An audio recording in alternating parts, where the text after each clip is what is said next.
I'm about to say something that's going to sound prophetic, but it's not. It's going to sound ominous, but it's not. What I'm about to say is no more insightful than saying the grass is green or the sky is blue. Are you ready? Change is coming. It's not really an insightful comment. It's a simple fact of our life. It's been said over and over again that the only constant is change.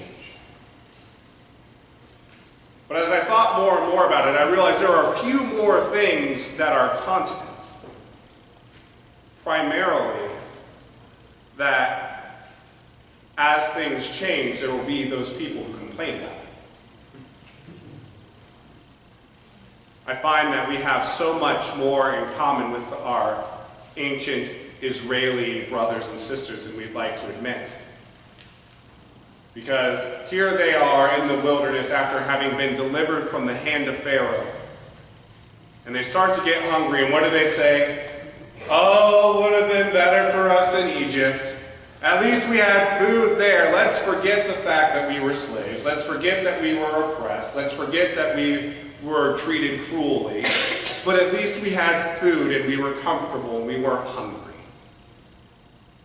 And you just brought us out here to kill us with hunger.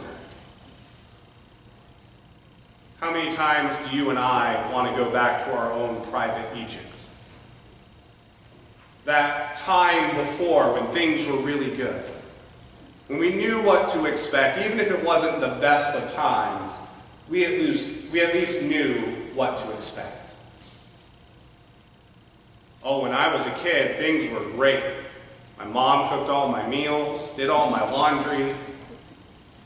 The only thing I really had to worry about was whether or not I got good enough grades. I didn't have any bills. That was amazing. I didn't have to pay for gas. My parents took me anywhere I wanted to go, or I rode my bike. It was wonderful. Let's forget that I'm a much different person now. I've grown so much. I've become a much better person, a much better version of myself, given all that's changed since then. Let's forget that despite my parents giving me a whole lot of autonomy, I still wasn't really an independent person. I have so much more control over my life now. Well, until I had a kid, and now he controls my life. But things changed for me. And at times I complained about the change. Oh, it's not fair. This isn't great. Oh, it was easier for me back in those other times. Oh, it was easier when I didn't have to worry about all this other stuff. But if I hadn't gone through those changes, I wouldn't be standing before you today. And I gotta say, I'm really glad that I'm here. I'm glad I'm the person I am now because of all the changes I've gone through. And I know that you all have done the same. At some point in your life, you've gone through a change and you haven't liked it and you've complained about it. The only thing constant is change and people complaining about change. But there's another constant in there. When we complain, God always hears our complaint. It doesn't matter what we're going through. It doesn't matter if we have some obstacle we didn't expect. It doesn't matter if some loved one passed away. It doesn't matter what it is that we're going through, what we're wrestling with. Whatever we have a complaint against, God is there. God hears each and every one of our complaints. And God's response is always, always love. God could have heard the Israelites complaining about food and said, really? This is the thanks I get? after all the signs and wonders, the 10 plagues, the pillar of cloud, the pillar of fire, parting the Red Sea, you're complaining because you don't have enough food and now you wish you were back there with Pharaoh? But no, God said, I hear your complaint and I will provide everything you need. I will give you meat in the evening and bread in the morning. God hears our complaint. This is where it gets tricky for us. Because sometimes we need to hear the complaints of others. Sometimes we need to open our ears and listen. There's a lot of complaining going on in our world. There's a lot of change going on in our world, which explains a lot of the complaining. But people are complaining. And it's not up to us to judge whether or not their complaint is valid. It's not up to us to judge whether or not they deserve to be in the situation they're in. We should simply do what Jesus did. And that's hear their complaint and respond with love. We may or may not be able to do anything about their situation. If we can make it better for them somehow, then by all means we should. But at the very least, we can be with them and say, I hear you. I hear your complaint. And I want you to know that God hears your complaint too. No matter how alone you may feel, God is always by your side. No matter how frightened you may be, God is there to give you strength and courage. No matter what is set before you, God will help you get through.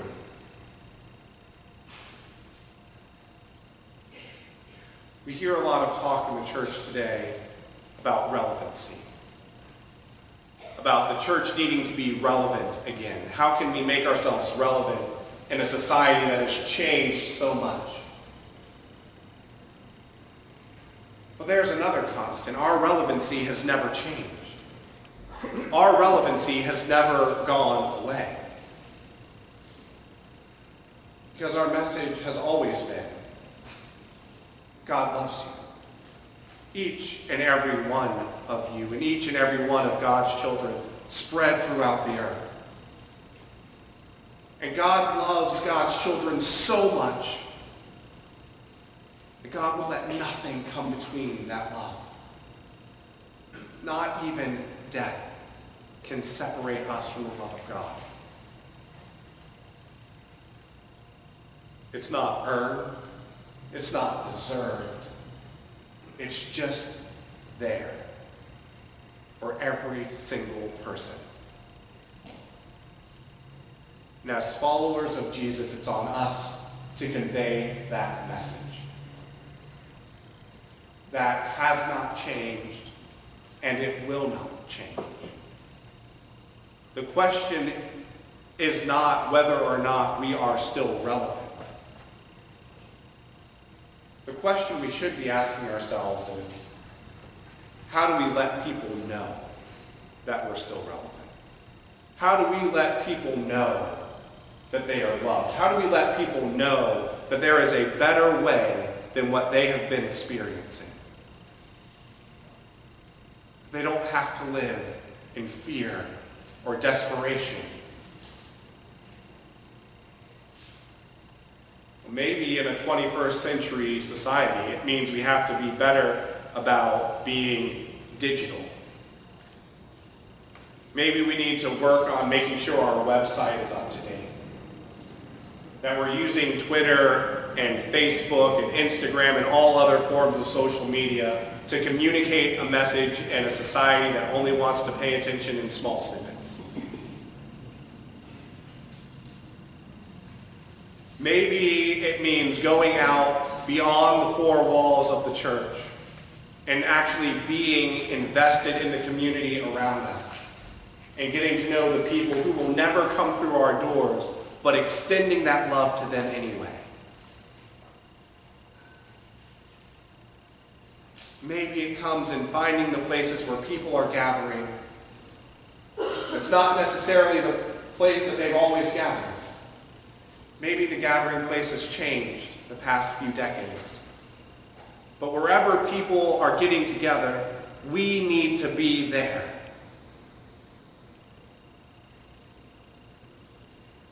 I used to hear the phrase over and over again that we're called to be in the world but not of the world. But I think we need to be of the world a bit too. Because as soon as we separate ourselves out from other people, we've made a mistake. As soon as we've done one thing to say that we are better or we are somehow more loved than you, we've made a mistake. We need to be in the world with the people and realize that we are the same as those people. We're all children of a loving Creator.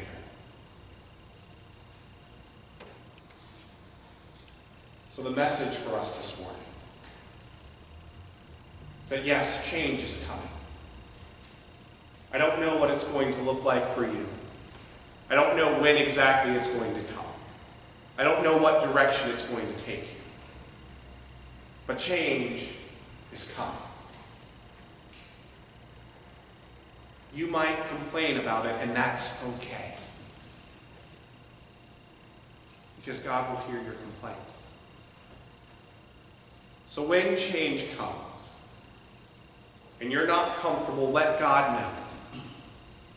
And God will be there for you. And then once you've been comforted, open your ears to hear the complaints of others in our world. Open your ears to the complaints of our society.